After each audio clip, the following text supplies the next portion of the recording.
Example ले लेते हैं, हम बॉडी बनाने की कोशिश करते हैं, फंक्शन हेलो की, ठीक है, हम हेलो की बॉडी बनाने की कोशिश करते हैं, फंक्शन हेलो। हेलो कुछ नहीं ले रहा, बस क्या करेगा, प्रिंट करेगा स्क्रीन पे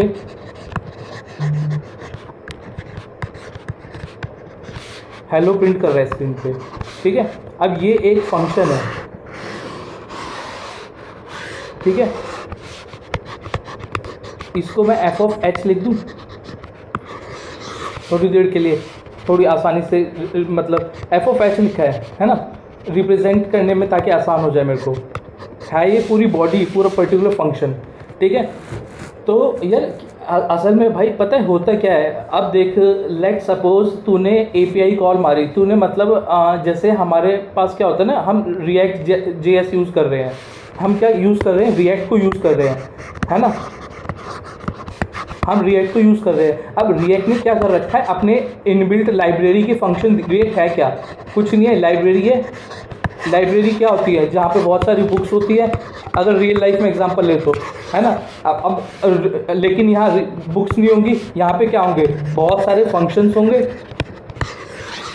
है ना, कलेक्शन ऑफ वे, बहुत सारे फंक्शंस। तो रिएक्ट क्या कहती है, तुम जो भी फंक्शन चाहते हो ना एग्जीक्यूट हो, तुम मुझे वो फंक्शन बना के दे दो, ठीक है।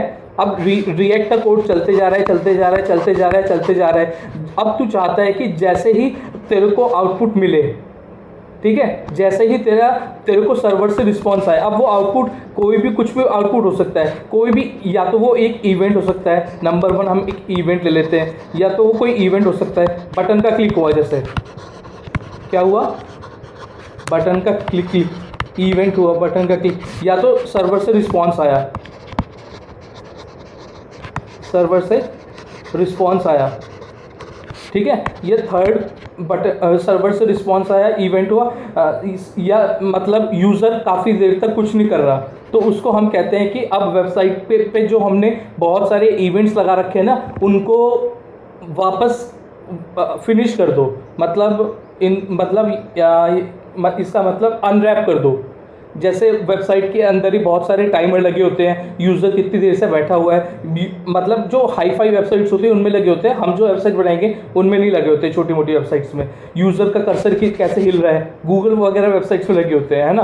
तो उसको कहते हैं, जैसे माउंटिंग, अनमाउंटिंग, एक स्टेज होती है अनमाउंटिंग, अनमाउंट करते समय, तो मतलब मल्टीपल इवेंट्स होते हैं, तो इन इवेंट्स के बेसिस पे तू अगर कुछ करवाना चाहता है रिएक्ट से, अब क्योंकि तू ये इवेंट, तो इनका जो कोड है तू तो बैठ के लिख नहीं रहा, अगर तू लिख रहा होता खुद से ही इनका कोड, तो तू मतलब सब कुछ स्टार्टिंग से कर रहा होता, है ना भाई। लेकिन अब तो इनका कोड तो लिख नहीं रहा, है ना, तो इनका कोड कौन हैंडल कर रहा है, रिएक्ट की लाइब्रेरीज, है ना, इनका कोड रिएक्ट की लाइब्रेरीज हैंडल कर रही है ना। तो तू कहता है कि जैसे ही इनका कोड हैंडल हो, मेरा फंक्शन कॉल कर देना। अभी अभी अभी जो हमने फंक्शन कॉल कराया था उसका नाम क्या था, एफ एच, ठीक है। तो ऐसे फंक्शन को हम कहते हैं कॉल बैक फंक्शन। ये जरूर पूछेंगे, बहुत फेमस क्वेश्चन है, what is a call back function. ऐसे फंक्शन को हम कहते हैं कॉल बैक फंक्शन, कि भाई तुम अपना करा लो पहले जो काम कराना है, उसके बाद अगर रिस्पॉन्स आ जाता है, लेट से एक और चौथा इवेंट हो गया, अच्छा ये मैं सेकंड में लिखा हुआ है, सर्वर से रिस्पॉन्स आ गया। अब रिस्पॉन्स कैसे हैंडल करते हैं, मैंने बताया था पहले कि प्रॉमिसेस से करते हैं, है ना, या तो वो प्रॉमिस कैसे हैंडल होता है, या तो रिस्पॉन्स आएगा या नहीं आएगा, है ना, या तो प्रॉमिस रिजेक्ट होगा या फुलफिल होगा। अगर फुलफिल होगा तो ये वाला फंक्शन 1 चला दो, अगर फुलफिल नहीं होगा, रिजेक्ट होगा, तो फंक्शन 2 चला दो। तो अब फंक्शन 1 और फंक्शन 2 तूने पास कर दिया एज अ कॉल बैक, तो इनको पहले ही बना के रख लेगा सेपरेटली, ठीक है। तो इनको हम कॉल बैक फंक्शंस कहते हैं।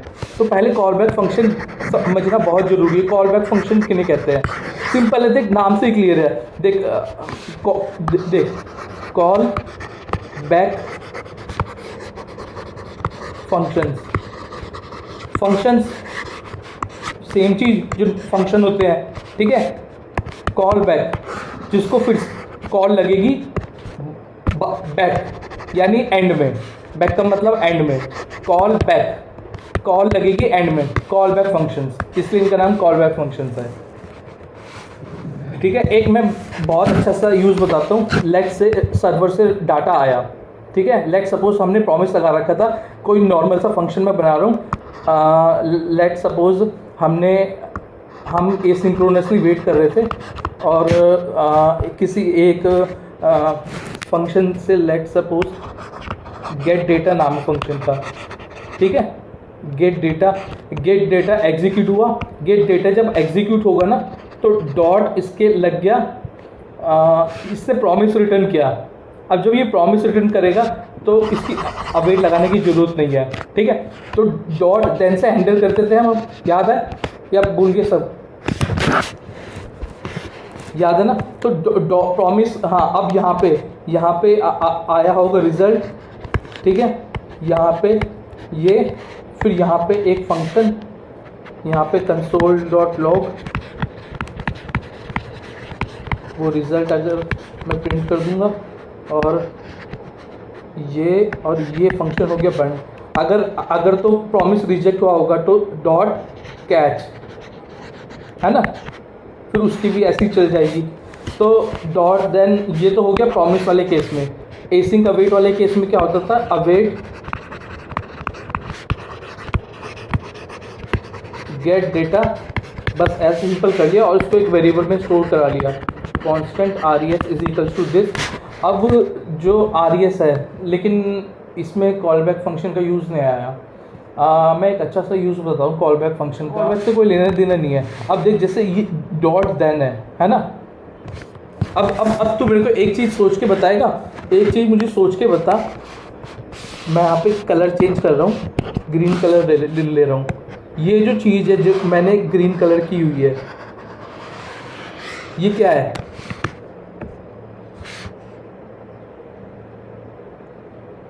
एरो फंक्शन है। वेरी गुड, एरो फंक्शन है, वेरी गुड।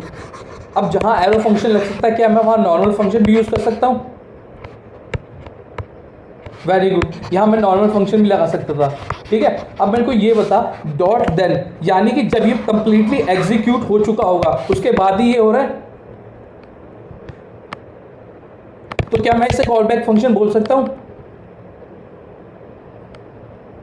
वेरी गुड, ये कॉल बैक फंक्शन है, ये सही पकड़ो तूने, ये एक कॉल बैक फंक्शन है। अब तो यहाँ पे अलग से फंक्शन बनाएगा ना, और इस एक अलग से मान ले तो इसको ऐसे भी लिख सकता था फॉर शॉर्ट में, अगर गेट डेटा डॉट देन, और डायरेक्टली हमने थोड़ी देर पहले जो फंक्शन h बनाया था ना वो पास कर दे।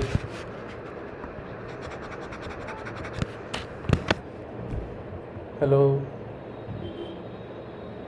है ना। लेकिन अब कमी क्या होगी, दिक्कत ये होगी इसमें कि fh कोई आर्ग्यूमेंट एक्सपेक्ट नहीं कर रहा, और यहाँ पे ये आर्ग्यूमेंट दे रहा है, सप्लाई कर रहा है रिजल्ट, है ना। तो यहाँ पे ये एरर आ जाएगा। लेकिन तू फंक्शन अब समझ गया ना, मतलब थोड़ा जो बहुत मैं स्टोरी बताना चाह रहा हूँ। तो अगर तू कोई अपने आप फंक्शन बनाना चाहे, const p is equal to this, और यहाँ पे एक xyz आर्ग्यूमेंट रख दे, ठीक है, और उसकी बॉडी बना दे और डायरेक्ट यहाँ पे xyz डाल दे, तो भी चल पड़ेगा कोड। जरूरी नहीं तू फंक्शन की बॉडी यहाँ पे बनाए, फंक्शन की बॉडी कहीं पे भी बना दे, यहाँ पे उस फंक्शन का नाम डाल दे। समझ आ रहा है थोड़ा थोड़ा? तो इसको कहते हैं कॉल बैक।